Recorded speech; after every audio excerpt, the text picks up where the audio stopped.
Hello friends, welcome to the சோறு தான் எல்லாம். கைஸ், எல்லாரும் நல்லா இருப்பீங்க நம்புறேன். நானும் நல்லா இருக்கிறேன். டுடே நம்ம பார்க்க போகிற ரெசிபி ஒரு கிட்ஸுக்கு ரொம்ப ஸ்பெஷலான ரெசிபி, கிட்ஸுக்கு ரொம்ப பிடிச்ச ரெசிபி கூட, மில்க் புட்டிங் பார்க்க போகிறோம். அண்ட் ஃபர்ஸ்ட் டைம் நீங்கள் என்னோட வீடியோ பார்க்குறீங்கன்னா ப்ளீஸ் சப்ஸ்கிரைப் மை சேனல், மறக்காமல் பெல் ஐக்கானை கிளிக் பண்ணிக்கோங்க.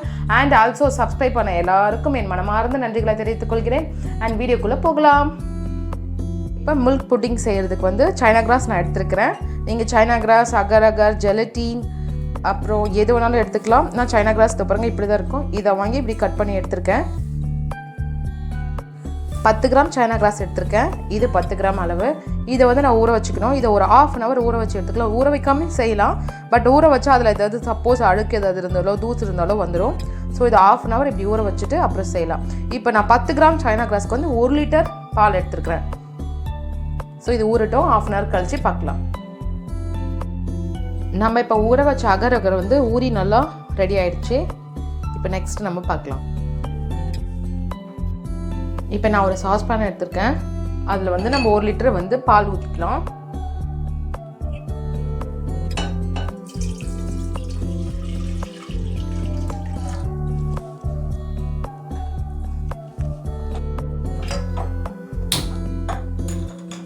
பால் வந்து நல்லா காயணும்.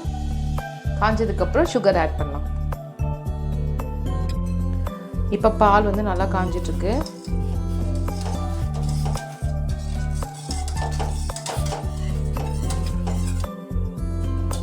காஞ்சிடுச்சு.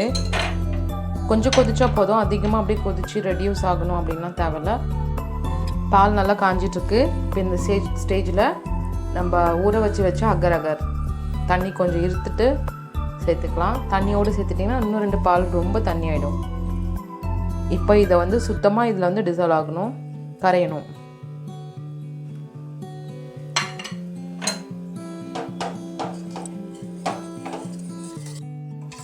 இப்போ நம்ம மில்கில் போட்ட அகர் வந்து சுத்தமாக டிசால்வ் ஆகிடுச்சு, கரைஞ்சிருச்சு. இப்போ நம்ம இந்த ஸ்டேஜில் சுகர் ஆட் பண்ணிக்கலாம். நான் வந்து ஒரு 3/4 கப் சுகர் வந்து எடுத்துருக்கிறேன். என்னோட டேஸ்ட்டுக்கு ஏற்ற எடுத்துருக்கேன். இப்போ உங்களோட டேஸ்ட்டுக்கு எப்படியோ அந்த அளவுக்கு பார்த்து சேர்த்துக்குங்க.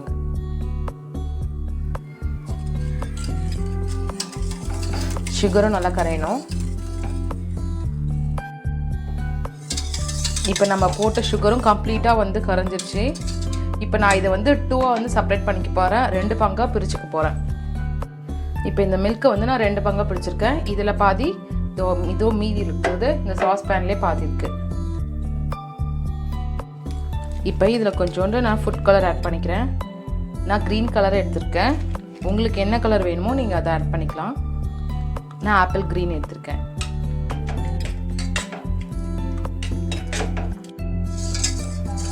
கலரும் நல்லா டிசால்வ் ஆயிடுச்சு. இப்போ நம்ம இதை ஒரு 5 minutes இப்படியே வச்சுருந்துட்டு ஸ்டவ் ஆஃப் பண்ணிவிட்டு 5 minutes இப்படியே வச்சுருந்துட்டு நம்ம மோல்டிங்கில் ட்ரான்ஸ்ஃபர் பண்ணிக்கலாம். நம்ம ஒரு 5 minutes வச்சுருந்தா போதும் இந்த மில்க் இதுவை. இப்போ நாம் வந்து மோல்டிங்கில் மாற்றிக்கலாம். நான் வந்து 3 டைப்ஸ் ஆஃப் மோல்டிங் எடுத்துக்கிறேன். ஒன்று வந்து சில்வர், ஒன்று கிளாஸு, ஒன்று வந்து இது ஃப்ரிட்ஜ் கண்டெய்னர் தான், பட் இது வந்து நாட் பிளாஸ்டிக், இது பிளாஸ்டிக் இல்லை. அதனால் இதில் பாதி ஊற்றிக்கிறேன்.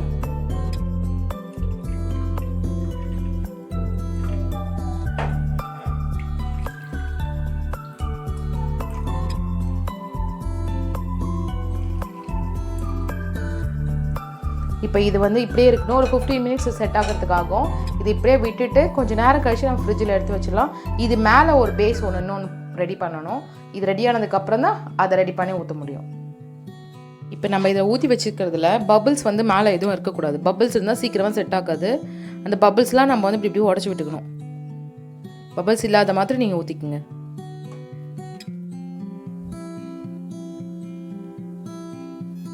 இப்போ நம்ம மில்க் புட்டிங்க்கு ஊற்றி வச்சதெல்லாம் சீக்கிரமாக சூப்பராக செட் ஆகிடுச்சு.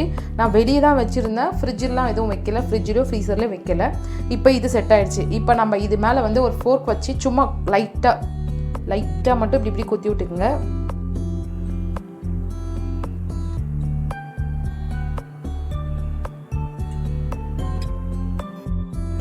இப்போ நான் லைட்டாக எல்லாத்துலேயும் வந்து நல்லா சூப்பராக கீறி விட்டாச்சு. இப்போ இது கீறி விட்டதில் நான் பாதி செப்பரேட் பண்ணி வச்சுருந்த பால் இருக்கு இல்லைங்களா, அந்த பால் வந்து நீங்கள் செட் ஆகிருந்ததுன்னா ப்ரீ ஹீட் பண்ணி இதில் வந்து நம்ம கலந்துக்கலாம். ஆனால் எனக்கு வந்து செட் ஆகலை, அப்படியே ஹீட்டாகவே தான் இருக்குது. நான் கிளாஸ் பவுலில் ஊற்றியதுனால இப்போ இதை வந்து நான் மேலே அப்படியே ஊற்றிடுறேன்.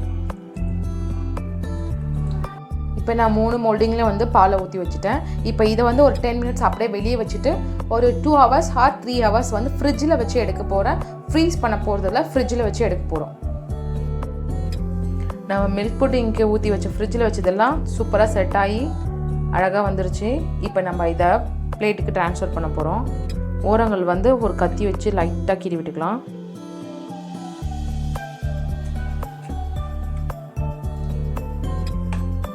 சும்மா நீங்கள் லைட்டாக கீறி விட்டாலே வந்துடும் அது.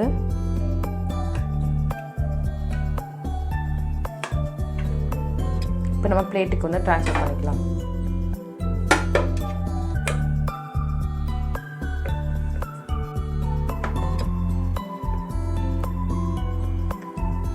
அழகாக வந்திருக்கு, சூப்பராக அழகாக வந்திருக்கு நம்ம மில்க் புட்டிங். அழகாகவும் அப்படி லேயராக வந்திருக்கு. 2 லேயர் போட்டிருக்கோம் இல்லையா நம்ம. இப்போ கட் பண்ணிக்கலாம்.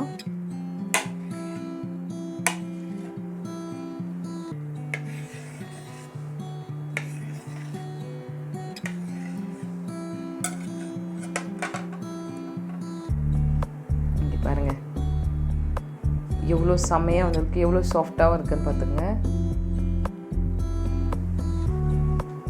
ஃபைனலாக நம்ம மில்க் புட்டிங் சூப்பராக ரெடி ஆகிடுச்சு. நாங்களும் டேஸ்ட் பண்ண போகிறோம். நீங்களும் இதே மாதிரி டேஸ்ட் பண்ணுங்கள். அண்ட் மறக்காமல் சோறுதா எல்லாம் யூடியூப் சேனலுக்கு சப்ஸ்கிரைப் பண்ணி பெல் ஐக்கானை கிளிக் பண்ணிக்கோங்க அண்ட் ஷேர் பண்ணுங்கள். Thank you so much.